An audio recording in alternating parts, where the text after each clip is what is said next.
వి gold trusted gold buyers తాకట్టులో ఉన్న బంగారాన్ని విడిపించి ఈ రోజు ఉన్న మార్కెట్ ధరకే కొనబడును. మరిన్ని వివరాలకు సంప్రదించండి 7710772020. వైఎస్ఆర్సీపీ కాంగ్రెస్ పార్టీకి చెందిన నాయకుడు, ఆయన పేరు అంకిరెడ్డి గారి సురేష్ రెడ్డి అలియాస్ వచ్చేసి సైదాపురం చంటి. అతనికి ఏదో తెలుగుదేశం పార్టీ శ్రేణులు దాడి జరిగినట్టు, మేము ఇలాంటి దాడులకు భయపడం, ఏదో అది ఇది అని మాట్లాడడం జరిగింది. నేను సూటిగా అవినాష్ రెడ్డి గారిని ఒకే ఒక ప్రశ్న అడుగుతాను. ఇప్పుడు సైదాపురం చంటి, అంకిరెడ్డి గారి సురేష్ రెడ్డి అలియాస్ సైదాపురం చంటి అనే అతను ఏ పార్టీకి చెందినవాడు? అతను వైఎస్ఆర్ కాంగ్రెస్ పార్టీకి చెందినవాడు ఎలా అవుతాడు? ఈరోజు అంత విత్డ్రాయల్స్ కూడా అయిపోయినాయి. అతనిది తొండూరు మండలం.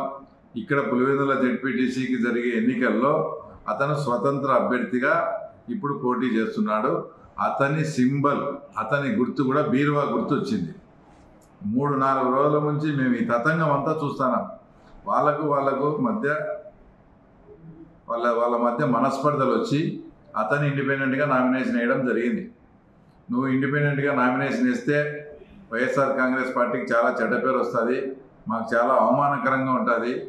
నువ్వు ఆ నామినేషన్ ఖచ్చితంగా నువ్వు మానుకొని 3-4 రోజుల నుంచి అతని బ్రతిమాలుతూ, ప్రలోభ పెడుతూ, భయపెడుతూ మీరు ఏం చేస్తారో పులివెందుల ప్రజలందరికీ తెలుసు.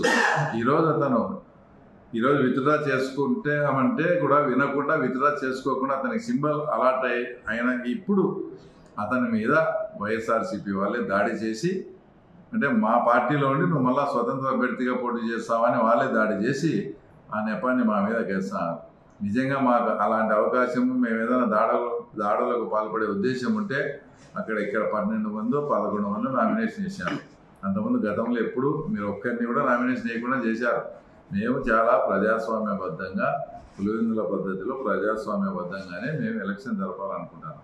కాబట్టి వాళ్ళే ఇదంతా చేసుకొని వాళ్ళ మాట వినలేదని ఈ రకంగా చేసి ఆయన స్టేట్మెంట్ వల్ల వైఎస్ఆర్సీపీకి చెందిన నాయకుని కొట్టినారని ఇస్తారా? ఎట్లా మాట్లాడుతున్నాడు అతను? ఒకసారి చూసుకో, బ్యాలెట్ చూసుకో, ఏ పార్టీకి చెందినవాడు అర్థమవుతుంది. అది అతను స్వతంత్ర పార్టీ అభ్యర్థిగా పోటీ చేసినాడు. ఆ విషయం కూడా తెలియకుండా మీరు ఈ రకంగా చేయడం. సరే, నిజంగానే తెలుగుదేశం పార్టీ వాళ్ళు దాడి జరిగిందనుకోండి, దాడి జరిగినప్పుడు ఎక్కడైనా ప్రభుత్వ ఆసుపత్రికి తీసుకుపోతారు. ఇక్కడ ఇతన్ని భారతి గారి నాయన అయినటువంటి ఈసీ గంగిరెడ్డి గారి హాస్పిటల్కి తీసుకుపోవడం జరిగింది. ఇది మళ్ళీ మాకు అనేక రకమైనటువంటి అనుమానం రేకెత్తించే విధంగా ఉంది. గతంలో వివేకానంద రెడ్డి కేసులో కుట్లు వేసి చేసిందంతా గంగిరెడ్డి హాస్పిటల్ నుంచి వచ్చాయి.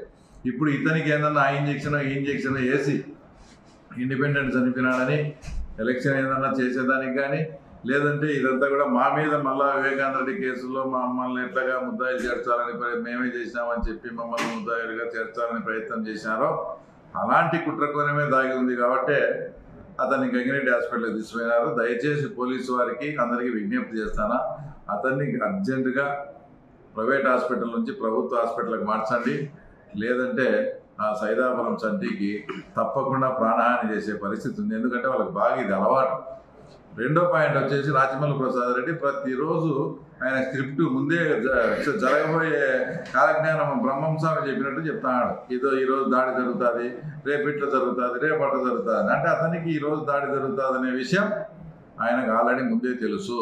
ఆయన ఒక పద్ధతి ప్రకారమే, ప్లాన్ ప్రకారమే వాళ్ళే స్వతంత్ర అభ్యర్థిగా వేశాడని దాడి చేసి ఆ విషయాన్ని ముందే లీక్ చేసి, అంటే తెలుగుదేశం వాళ్ళు ఇట్లా చేర్చాలని మా మీద నెపం వేసేదానికి ఇదంతా ఎటువంటి పరిస్థితుల్లో ఏదో ఒక సాకు చూపించి, ఏదో ఒక నెపం వేసి మా మీద, పోలీసు వాళ్ళ మీద ఈ ఎలక్షన్ ఎప్పుడెప్పుడు నీటి సంఘాల మాదిరి ఎత్తేయాలనే ఆలోచనలో వీళ్ళు ఉన్నారు. ఇలాంటి వాళ్ళ మీరు చేతగాక మళ్ళీ ఏదో ప్రజాస్వామ్య పద్ధతిలో జరపండి, అది జరపడి ప్రజాస్వామ్య పద్ధతిలో రాకుండా అదే ఇప్పుడు వర్షంలో అంత తడిసిపోయి ప్రచారం చేసుకొని వచ్చాను. నాకు మీరు చెప్పిన పద్ధతులు అవలంబించాలంటే మేము ఇంత కష్టపడాల్సిన పని ఏముంది?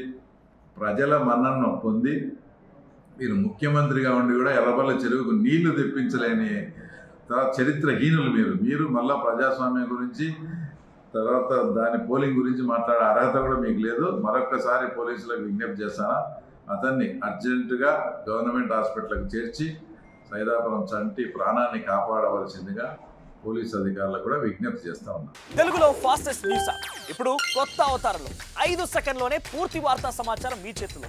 సోషల్ మీడియా ట్రెండ్స్ మీ కళ్ళ ముందుకే live TV and voice search ఆప్షన్స్తో ఇప్పుడే డౌన్లోడ్ చేయండి. యాప్ లింక్ డిస్క్రిప్షన్లో ఉంది.